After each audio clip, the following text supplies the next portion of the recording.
Good morning friends, कैसे हो आप सभी। वीडियो अच्छी लगे तो लाइक कमेंट ज़रूर करें। लाइक करना आप सच में भूल जाते हो। फैमिली हो आप मेरे, इसलिए मैं आपसे बार बार बोलती हूँ। तो चलिए आज बात करेंगे जगत भैया के पॉडकास्ट के बारे में। मनोज दी का पॉडकास्ट है जहाँ पे जगत भैया और जगत भाभी दोनों गए हैं, और उस पॉडकास्ट में बोले गए झूठ के बारे में भी बात करूंगी जगत भैया के, और कैसे मैनिपुलेट करते हैं वो लोगों को उसके बारे में भी बात करूंगी। उस पॉडकास्ट में मुझे जगत भाभी के लिए बहुत बुरा लगा और वो रोती हुई नजर आई, तो उसका रोना मुझे अच्छा नहीं लगा। और इस पॉडकास्ट में मैंने देखा है कि सच में जगत भैया उसका उपयोग करते हैं, मैनिपुलेट करते हैं, और कब कहाँ कितना बोलना है उतना ही बोलने देते हैं। तो सारी बातें मैं डिटेल से बताऊंगी। और आज भी जगत भाभी जितनी ट्रोलिंग हो रही हैं, जितना उनके ऊपर नशे का आरोप, ये सारी चीजें लग रही हैं, उसका कारण कहीं ना कहीं जगत भैया है।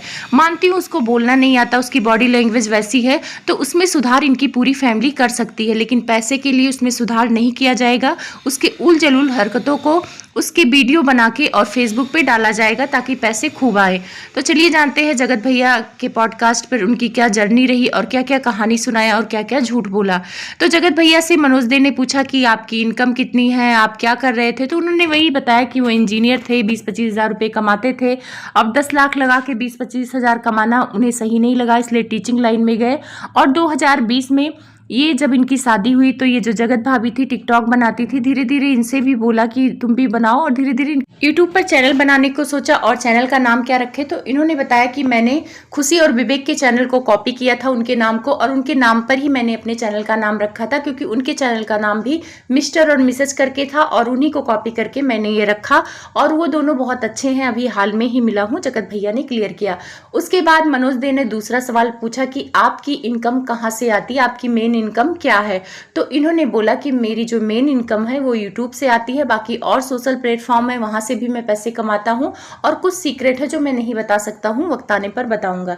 तो यहाँ पे एक झूठ मैं आप लोग को बताऊं कि जगत भैया कितने झूठे हैं। जब ये लाइव में बैठ के रिएक्शन वालों को कोस रहे थे, तो रिएक्शन वालों को कोसने की वजह ये थी कि रिएक्शन वाले इन पे आरोप लगाते थे कि यूट्यूब से पैसे कमाने के लिए कंट्रोवर्सी करते हैं। तब इन्होंने कहा था कि मेरा जो मेन इनकम है यूट्यूब से नहीं होता है, आप लोग मुझ पर फालतू आरोप ना लगाएं। तो आप समझ सकते हैं कि जगत भैया या तो उस टाइम झूठ बोल रहे थे या तो पॉडकास्ट में झूठ बोल रहे हैं। झूठ तो ये बोलते हैं।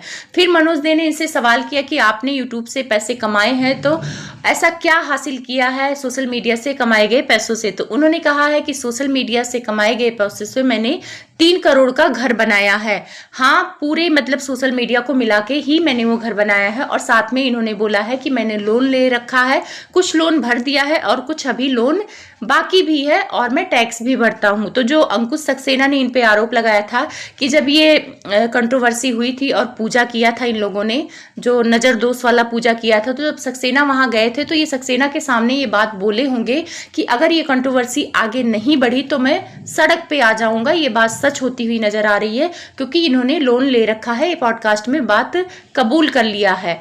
तो हो सकता है लोन भरने के लिए ही ये कंट्रोवर्सी आगे खींचा। कंट्रोवर्सी झूठी नहीं थी, ये बात तो पॉडकास्ट में जगत भैया ने कबूल ही कर लिया है, लेकिन गोल गोल घुमा के कबूला है, क्योंकि जो झूठे लोग होते हैं, जो गलत किए होते हैं ना, वो गोल गोल घुमाते हैं।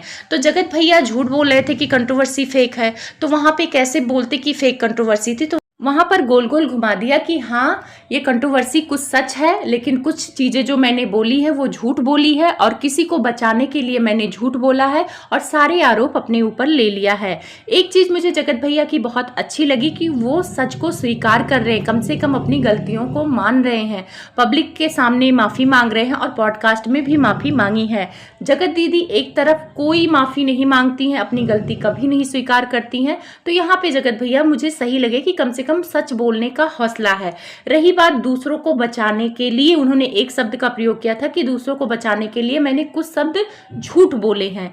तो दूसरों को बचाने के लिए, यानी एक अफवाह ये भी आई थी कि जगत दीदी ने खुद बोला था, जगत भैया ने भी बोला था कि मुझे महल से शादी तोड़नी है और आप मुझे बचा लो, नहीं तो मैं कुछ कर बैठूंगी, सुसाइड कर लूंगी अपने आप को। और ये चैट में भी बात आई है, क्योंकि जो एम जी हैं उन्होंने भी ये बात कबूला है कि चैट में ऐसा लिखा था जगत भाभी ने कि मुझे इस शादी से बचा लो, मैं महल से शादी नहीं करना चाहती हूँ, अगर नहीं बचाओगे तो मैं सुसाइड कर लूंगी। तो कुछ हद तक इशारा उन्हीं की तरफ था कि उनकी वजह से ही इन्होंने ये सारी चीजें बाहर लेके आए हैं। अगर महल पे इल्जाम लगाते थे पहले जगत भैया कि मैं उनकी वजह से सारी चीजें लेके बाहर आया हूं, तो महल ने रिकॉर्डिंग वगैरह लगा के ये बातें क्लियर कर दी हैं कि जगत भैया की खुद की अपनी मर्जी थी कि यह सारी चीजें बाहर आए। तो ये चीजें क्लियर हो गई हैं। लेकिन एक चीज जगत भैया ने और क्लियर करना चाहा जगत भाभी की तरफ देख के, क्योंकि कोई भी आदमी ये नहीं चाहेगा कि मेरी बीबी के मन में ये रहे कि, क्योंकि जगत भैया बार बार बोल चुके हैं कि जगत दीदी और उनके बीच पति पत्नी का रिश्ता है। तो पॉडकास्ट में ये बातें क्लियर कर रहे हैं कि हाँ हम लोग बातचीत करते थे लेकिन हमारे बीच कोई गलत रिश्ता नहीं था। लेकिन जगत भैया जब आपने खुलासा किया था पॉडकास्ट में तो आप ये बोल रहे हैं कि कोई गलत रिश्ता नहीं था, सिर्फ नॉर्मल रिश्ता था, और हम लोग को भी नॉर्मल ही रिश्ता पता था कि आप लोग भाई बहन हैं। लेकिन जब आप खुलासा कर रहे थे, वो लाइव की रिकॉर्डिंग मेरे चैनल पे पड़ी है, जिसको देखना है देख सकता है, तो उसमें आप बोल रहे हैं कि मैं वैष्णो माता की कसम खा के कहता हूँ, मैं अपनी माँ की कसम खा के कहता हूँ कि जगत दीदी से मेरा अफेयर था और मेरा अफेयर इतना आगे बढ़ गया था, हम दोनों में पति पत्नी से बढ़कर रिश्ता था, और मैं वैष्णो माता की कसम खाता हूँ अगर मैं झूठ बोलूँ तो बे औलाद रहूँ। अब जगत भैया वो क्या था? अगर आप में कोई गलत रिश्ता नहीं था तो इतना बड़ा स्टेटमेंट वैष्णो माता की कसम खा के, अपनी माँ की कसम खा के कोई नहीं देगा। हर किसी को डर होगा, कोई कितना भी गिरा इंसान हो तो ये डरेगा, भगवान का कसम खाने से डरेगा। तो जगत भैया आप तो झूठ बोलते हैं, आपका क्या ही किया जाए। फिर आगे मनोज दे इनसे बोलते हैं कि आपका शुरुआत कैसे हुआ। तो जगत भैया ने कहा कि कंट्रोवर्सी से पहले तो मैं 1-1.5 साल से जगत दीदी से तो मिला ही नहीं। सबसे पहला झूठ तो इन्होंने यही बोला, क्योंकि सरिता जी के घर जो हुआ था फंक्शन, ये दोनों गए थे, वहां पे जगत भाभी नहीं गई थी। उसके बाद मिट्टू के बेटे का बर्थडे हुआ था, वहां पे भी जगत दीदी और जगत भैया और जगत भाभी सारे गए थे।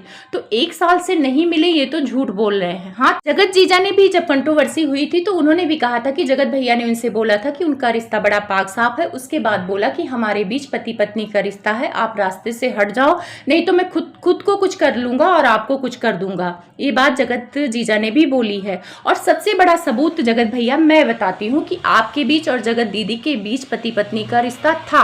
अगर नहीं होता तो ऑनलाइन कोई ऐसी हरकत नहीं करता है। जिस पिक्चर को लेकर जगत दीदी इतना डर रही थी, आप पर पुलिस केस किया कि वो सारी चीजें बाहर ना आ जाएं, और जिस पिक्चर को लेकर जगत जीजा पर आरोप लगा रही थी कि वो उस पिक्चर को इधर उधर करके ब्लैकमेल करने की कोशिश कर रहे हैं, और जगत जीजा तो सारी बातें क्लियर करके साइड हट गए।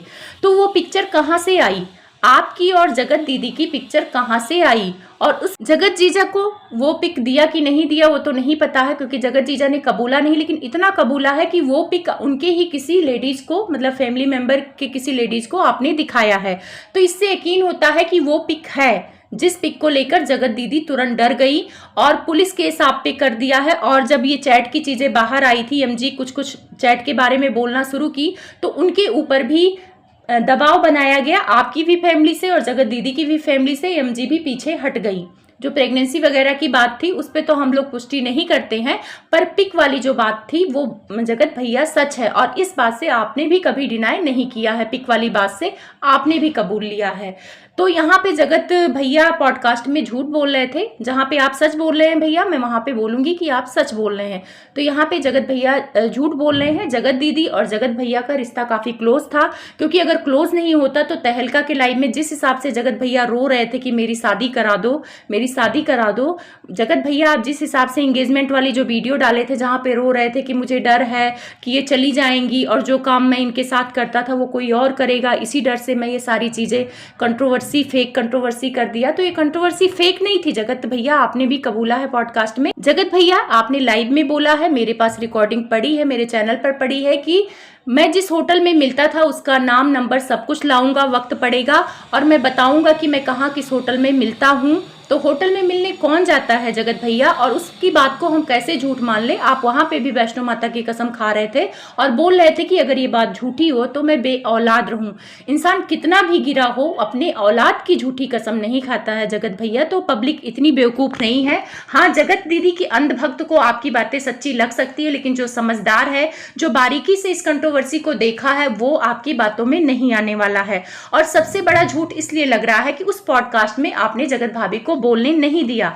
मनोज दे की पत्नी ने जब कहा कि भाई बोलने दो, उसको भी बोलने दो, तब आपने बोलने का मौका दिया।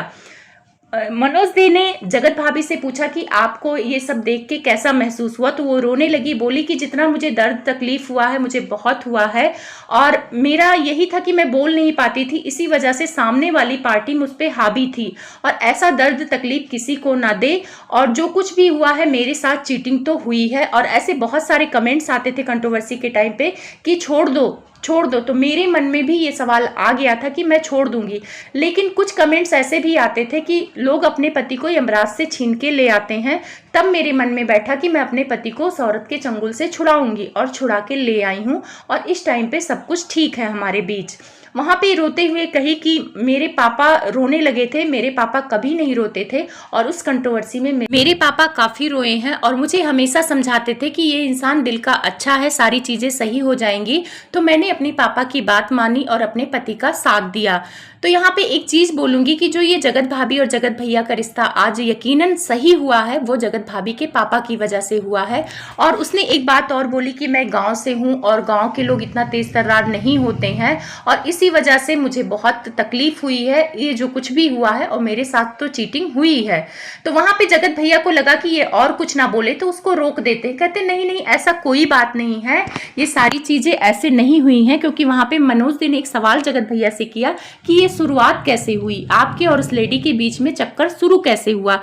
जगत भैया ने उस सवाल का जवाब बहुत ही डिप्लोमेटिक दिया है, और कुछ हद तक झूठ भी बोला है। उन्होंने बोला कि ये सब मैंने शुरू नहीं किया था, मैं करना भी नहीं चाहता था, लेकिन लोग बोल बोल के करा दिए। एक फैंस थे, उन्होंने पिक जगत दीदी को और मेरी बना के वायरल कर दी, जिसमें कैप्शन लिख दिया कि मैं तुमसे बहुत प्यार करती हूँ। फिर धीरे धीरे ये सारी चीजें वायरल होने लगी, और कुछ हमारे साथ के क्रिएटर थे जो जगत भाभी को भड़काने लगे कि तुम्हारे और इनके बीच ऐसा है। उस पर जगत भाभी ने टोका कि मुझे बोलने दो, लेकिन जगत भैया ने रोक दिया। जगत भाभी कह रही थी कि नहीं, मुझे कोई भड़काया नहीं है, मैंने जो चीजें देखी हैं उसी पे बोला है। तो यहाँ पे जगत भैया कहना चाहते हैं कि इनका और जगत दीदी का जो अफेयर हुआ है वो क्रिएटर की वजह से हुआ है, क्रिएटर ने ही जगत भाभी के मन में गलत गलत भर दिया है। अरे जगत भैया, कम से कम अब तो सही से बोलो, अब तो झूठ ना बोलो। आप दोनों के बीच में था, क्रिएटर तो सिर्फ हिंट दे रहे थे, और हिंट इसलिए दे रहे थे क्योंकि जगत भाभी उनसे जाके अपना दुखड़ा रोती थी कि देखो मेरे पति के बीच में बैठी है, मेरे पति इसको टाइम दे रहे हैं, मुझे टाइम नहीं दे रहे हैं। तो वहां पे क्रिएटर अगर कह दे रहे हैं कि भाई अपने पति को इससे दूर रखो, तो उसमें क्या गलत है, उससे तो अफेयर शुरू नहीं हो गया आपका। तो जगत भैया अपनी गलतियों का ठीकराना आप किसी और पर मत मढ़ो। और वहां पे जगत भाभी भी ये सारी चीजें समझ रही थी, लेकिन जगत भैया उनको बोलने नहीं दे रहे थे। और बोलने का ना कारण इसलिए है कि जगत भैया चाहते थे कि कोई ऐसी बात उसके मुंह से ना निकले ताकि कंट्रोवर्सी आगे बढ़े, क्योंकि जगत भाभी को तो सच पता है। और जगत भैया जो ये बोलते हैं कि हमारे बीच कुछ नहीं था, हमारा रिश्ता बड़ा पाक साफ था, वो सिर्फ और सिर्फ जगत भाभी को यकीन दिलाने के लिए, क्योंकि उसने बोला उस पॉडकास्ट में कि जब मैं ये सब सोचती हूँ तो मुझे आज भी तकलीफ होती है। तो यार किसी भी औरत को तकलीफ होगा कि मेरा पति तो झूठा होके आया है, कोई औरत मेरे पति को झूठा कर दी है, तो फिर ये बात सोच सोच के तो तकलीफ होगी ना। तो जगत भैया चाहे जितना बोले कि हमारे बीच कुछ भी गलत नहीं था, लेकिन गलत था जगत भैया, और ये सारे